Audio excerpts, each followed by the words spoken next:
So if you want to change the world, start off by making your bed. If you make bed every morning, you will have accomplished the first task of the day. It will give you a small sense of pride, and it will encourage you to do another task, and another, and another. And by the end of the day, that one task completed will have turned into many tasks completed. Making your bed will also reinforce the fact that the little things in life matter. If you can't do the little things right, you'll never be able to do the big things right. And if by chance you have a miserable day, you will come home to a bed that is made, that you made. And a made bed gives you encouragement that tomorrow will be better. To pass SEAL training, there are a series of long swims that must be completed. One is the night swim. Before the swim, the instructors joyfully brief the students on all the species of sharks that inhabit the waters off San Clemente. They assure you, however, that no student has ever been eaten by a shark, at least not that they can remember. But you are also taught that if a shark begins to circle your position, stand your ground. Do not swim away. Do not act afraid. And if the shark, hungry for a midnight snack, darts towards you, then summons up all your strength and punch him in the snout, and he will turn and swim away. There are a lot of sharks in the world. If you hope to complete the swim, you will have to deal with them. So if you want to change the world, don't back down from the sharks. Over a few weeks of difficult training, my SEAL class, which started with 150 men, was down to just 42. There were now 6 boat crews of 7 men each. I was in the boat with the tall guys, but the best boat crew we had was made up of the little guys, the Munchkin crew, we called them. No one was over 5'5". The Munchkin boat crew had 1 American Indian, 1 African American, 1 Polish American, 1 Greek American, 1 Italian American, and 2 tough kids from the Midwest. They out-paddled, outran, and outswam all the other boat crews. The big men in the other boat crews would always make good-natured fun of the tiny little flippers the Munchkins put on their tiny little feet prior to every swim. But somehow these little guys from every corner of the nation and the world always had the last laugh, swimming faster than everyone and reaching the shore long before the rest of us. SEAL training was a great equalizer.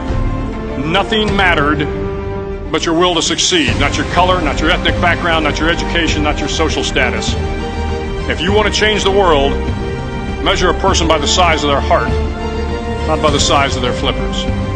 The 9th week of training is referred to as Hell Week. It is 6 days of no sleep, constant physical and mental harassment, and 1 special day at the Mud Flats. The Mud Flats are an area between San Diego and Tijuana where the water runs off and creates the Tijuana Sloughs, a swampy patch of terrain where the mud will engulf you.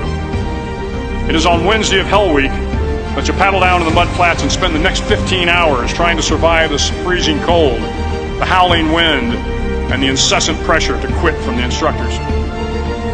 As the sun began to set that Wednesday evening, my training class, having committed some egregious infraction of the rules, was ordered into the mud.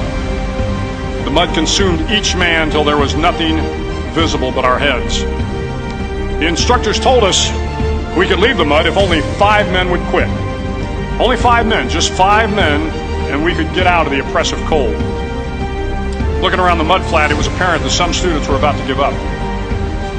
It was still over 8 hours till the sun came up. 8 more hours of bone-chilling cold.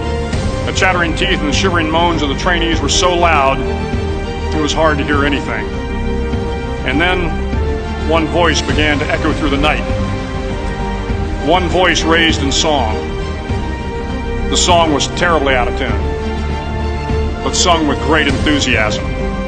One voice became 2, and 2 became 3, and before long, everyone in the class was singing.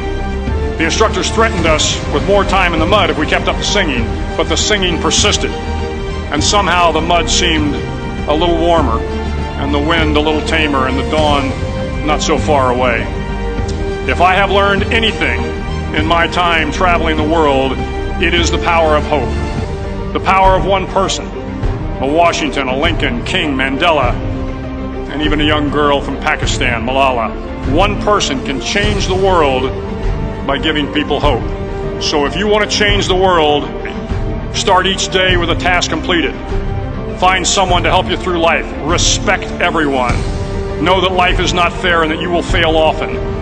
But if you take some risks, step up when the times are the toughest, face down the bullies, lift up the downtrodden, and never ever give up. If you do these things, the next generation and the generations that follow will live in a world far better than the one we have today. And what started here will indeed have changed the world for the better.